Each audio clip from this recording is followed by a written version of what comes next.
নমস্কার বন্ধুরা, AJP creation with রান্নাঘরে আপনাদের সকলকে স্বাগত জানিয়ে শুরু করছি আরও একটি নতুন পর্ব। আজ আরও একটি মজাদার নতুন ইন্টারেস্টিং রেসিপি নিয়ে হাজির হয়েছি আপনাদের সামনে। আজ আমি বানাবো কচুরলতি দিয়ে চিংড়ি মাছের রেসিপি। চলুন তাহলে আর বেশি দেরি না করে রেসিপিটি শুরু করা যাক। রেসিপিটি শুরু করার আগে প্রত্যেকবারের মতো আপনাদের কাছে একটাই অনুরোধ, ভিডিওটা একটু স্কিপ না করে প্রথম থেকে শেষ পর্যন্ত দেখতে থাকুন এবং রেসিপিটি ভালো লাগলে অবশ্যই একটা লাইক করে চ্যানেলটিকে সাবস্ক্রাইব করে রাখার অনুরোধ রইল। রেসিপিটি বানানোর জন্য আমি এখানে কচুরলতি নিয়ে নিয়েছি।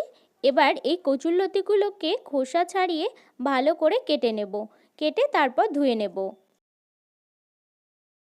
এই পর্যায়ে কচুরলতিগুলোর খোসাগুলো কিন্তু আমার ছাড়িয়ে নেওয়া হয়ে গেছে আর কেটে ধুয়ে নিয়েছি।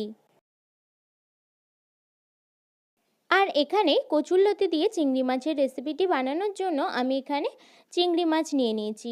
চিংড়ি মাছগুলোর খোলা ছাড়িয়ে ধুয়ে পরিষ্কার করে নেব।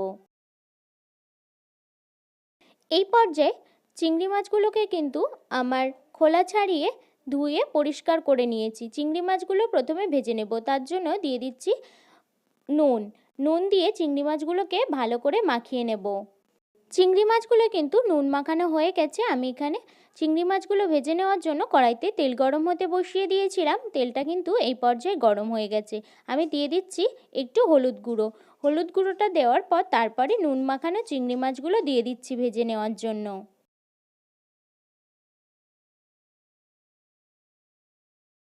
এই পর্যায়ে চিংড়ি মাছগুলো কিন্তু আমার ভেজে নেওয়া হয়ে গেছে। আমি এবার তুলে নেব। আমি একটু সামান্য তেল দিয়ে দিয়েছি কড়াইতে। এই সামান্য তেলেই কিন্তু রান্নাটা আমি করব। আমি এখানে বেশি তেল ব্যবহার করব না। আর এদিকে চিংড়ি মাছটাও কিন্তু আমি তুলে নিয়েছি। এই পর্যায়ে তেলটা আমার গরম হয়ে গেছে। দুটো শুকনো লঙ্কা ফোড়নের জন্য দিয়ে দিচ্ছি। তারপর দিয়ে দিচ্ছি কয়েক কোয়া রসুন। আমি এখানে থেতো করে রেখেছিলাম, সেই থেতো করা রসুনটা দিয়ে দিচ্ছি।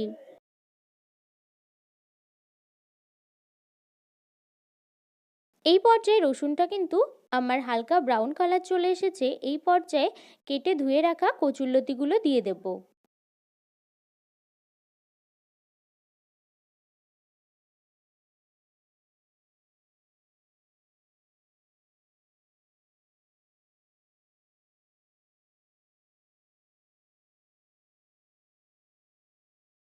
কচুরলতিটাকে ভালো করে তেলের সঙ্গে কিছু সময় ধরে মিশিয়ে নেওয়ার পর দিয়ে দিচ্ছি স্বাদ অনুসারে নুন আর দিয়ে দিচ্ছি পরিমাণ মতো হলুদ গুঁড়ো।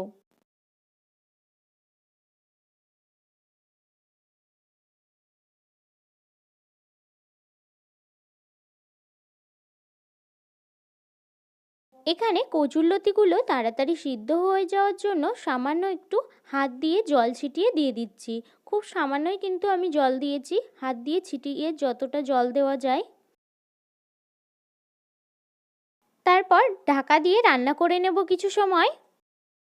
এই পর্যায়ে আমি ঢাকাটা খুলে নিয়েছি আর দিয়ে দিচ্ছি কয়েকটা চেরা কাঁচা লঙ্কা। দেখুন বন্ধুরা, এই পর্যায়ে কিন্তু কচুরলতিটা আমার প্রায় সিদ্ধ হয়ে গেছে। আবারও একবার ঢাকা দিয়ে রান্না করে নেব কিছু সময়। এই পর্যায়ে আবারও কিন্তু ঢাকাটা খুলে নিয়েছি আর এখানে কিন্তু কচুরলতিটা আমার পুরোপুরি সিদ্ধ হয়ে গেছে। এই পর্যায়ে আমি এবার ভেজে রাখা চিংড়ি মাছগুলো কিন্তু দিয়ে দেব।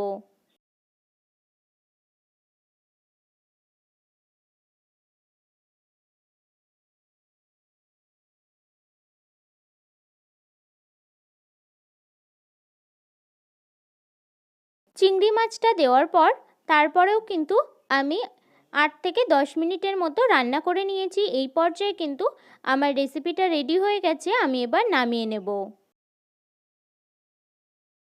এই পর্যায়ে কচুরলতি দিয়ে চিংড়ি মাছের রেসিপিটা কিন্তু আমার রেডি হয়ে গেছে। আমি নামিয়ে নিয়েছি।